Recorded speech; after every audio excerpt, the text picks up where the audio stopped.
Well, thank you, Ryan, for putting this panel together. It's a topic that everybody brings a different perspective to, and if you haven't come to the conclusion yet, this is very complicated, and it has many different layers, and I'm not sure that we're going to be able to get to all of them, but we definitely need to open up a discussion about it. I lived 8 years as a female named Laura Jensen after undergoing gender reassignment surgery in April of 1983. I started as a 4-year-old kid in 1944. So I'm bringing to this conversation today 74 years of firsthand experience in some way, either living it or trying to deal with it or trying to recover from it. It's important, I think, to understand that everything that we've heard today is damaging to children. And I was damaged by this, and I have some very strong points of view. So I hope that don't take exception to them. They come out of pain. They come out of real life experience. I'm not trying to be hurtful to anybody, but I think that I have a website called sexchangeregret.com, and we get letters from either the parents or the transgenders themselves asking for help after they've lived the life like I did for 5, 6, 15, 18, 20, all the way up to 30 years. And they're saying, Walt, can you help me detransition? This was the biggest mistake of my life. I've met with people personally. We've had the honor and pleasure of working with people who are now detransitioning. Just recently, a school teacher, a pharmacist, and a good friend, Jamie Shoup.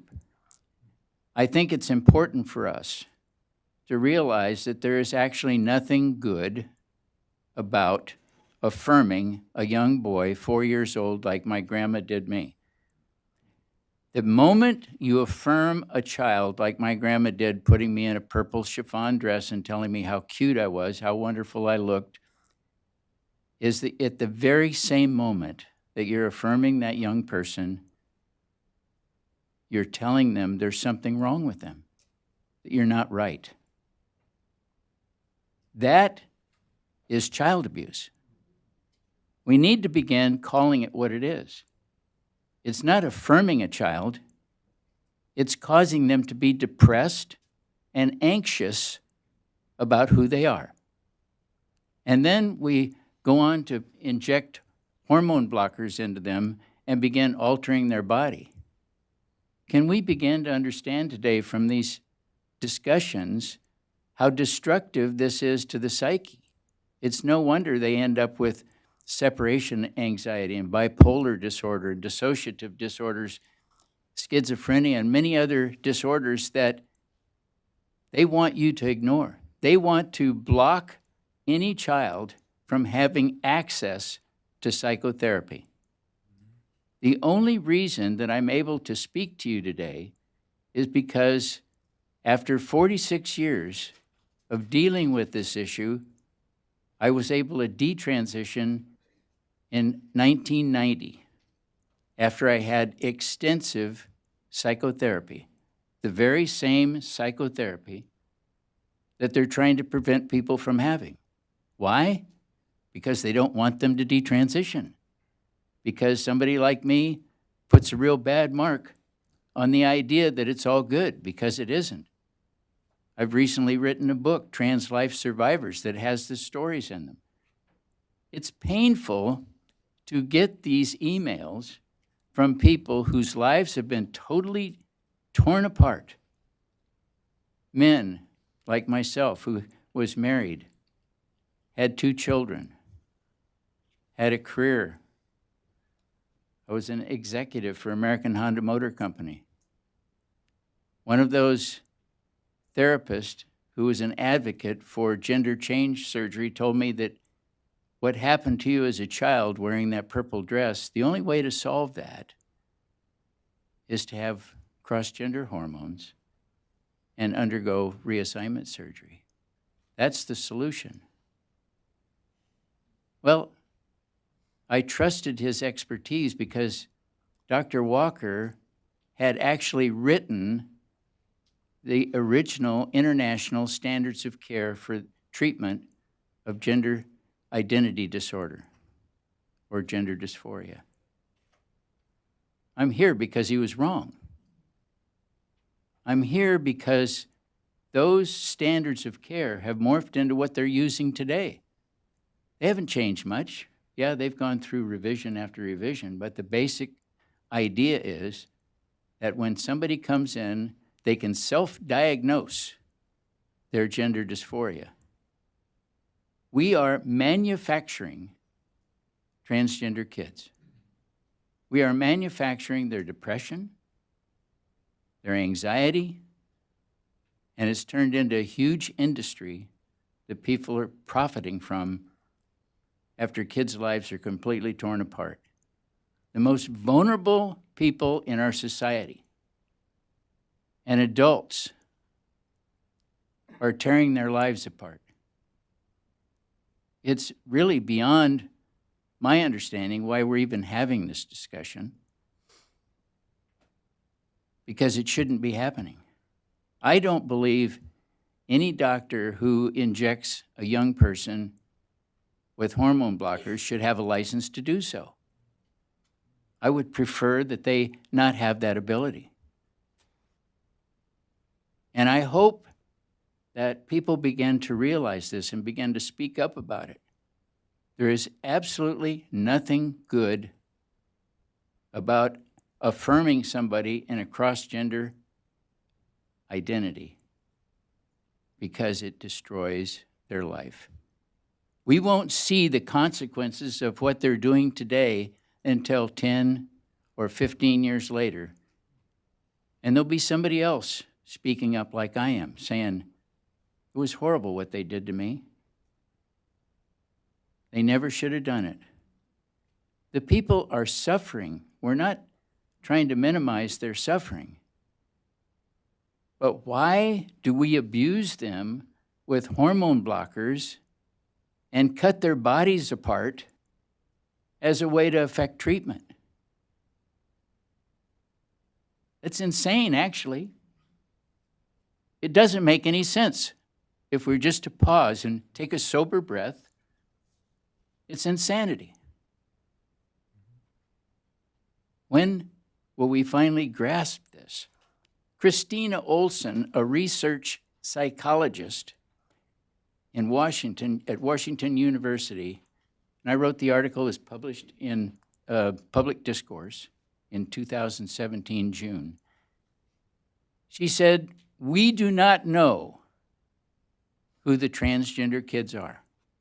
One way or the other, we don't know who they are.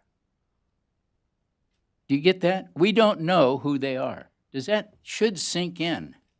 They cannot actually identify who trans kids are except by them saying so. There is no test. There's no proof. A parent can actually cause a kid to be gender dysphoric by affirming them. The APA, which an article is going to come out in the Daily Signal in the next couple of days that I just finished last night, the APA in their handbook in 2014 says kids are not born transgender. And yet, we're treating them with medical treatment as if they were and trying to alter them. They're not born that way. I want to say it again. We're manufacturing transgender kids. None of us should be a party to altering a kid's mind, his psyche, and sending him down the path where they're going to sit up here and say how their life was torn apart. And I'm the fortunate one.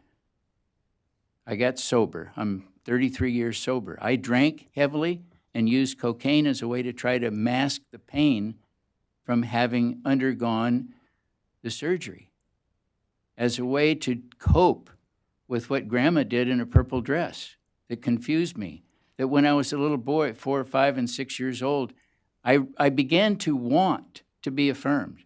I began to enjoy being affirmed. I became addicted to the affirmation and the attention. I mean, if a kid wants to steal all of the attention out of the room, all they have to do is say, I am a transgender. They can suck the life out of a room in a heartbeat. And the focus is right on them. And they can get anything they want, can't they? Nobody calls them out. Nobody says, how'd you come to this conclusion? Well, we know how they came to the conclusion. Schools are giving them books. They're indoctrinating them. Parents are encouraging them. Online, they're in chat rooms suggesting groups of kids become transgender. It's a fad. Yes, there are people who are autogynephilia, but there's also people who are deeply troubled. Over 50% of the people that I've worked with, hundreds of people that I've worked with over the last 10 years, were sexually abused.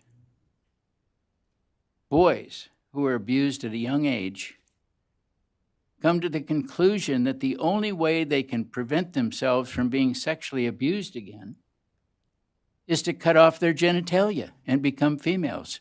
In their mind, that is their defense mechanism for sexual abuse.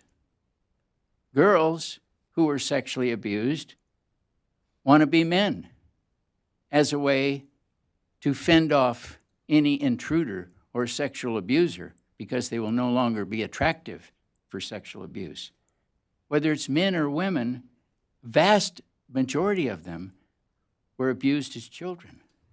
Many of them I sit with and talk with privately are in their 30s, 40s, and 50s before they're ever able for the first time to disclose they were sexually abused. It's too painful.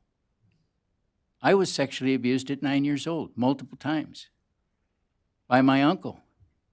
When I told my parents I was sexually abused, they said, oh, Uncle Fred wouldn't do that. Wrong. They said I was a liar. So now I had worn a purple dress as a 4-year-old. I'd been sexually abused, and now I'm a liar. You know, it's not a real good way to start off life, and you're not only 9 years old yet. We've got to start helping the young people. And when people ask for help from me, I have one simple thing I always ask them. Tell me what caused you to not want to be who you are. 100% of the time, they can tell me. They can tell me. I'm feeling the pain right now of them sharing with me some of these stories because even I weep. They're ugly. They're horrible. They're so deep, nobody wants to talk about it. But we better start talking about it. We're ruining an entire generation of young people. And it's serious business. I'm not pulling any punches anymore. And you shouldn't either. Thank you.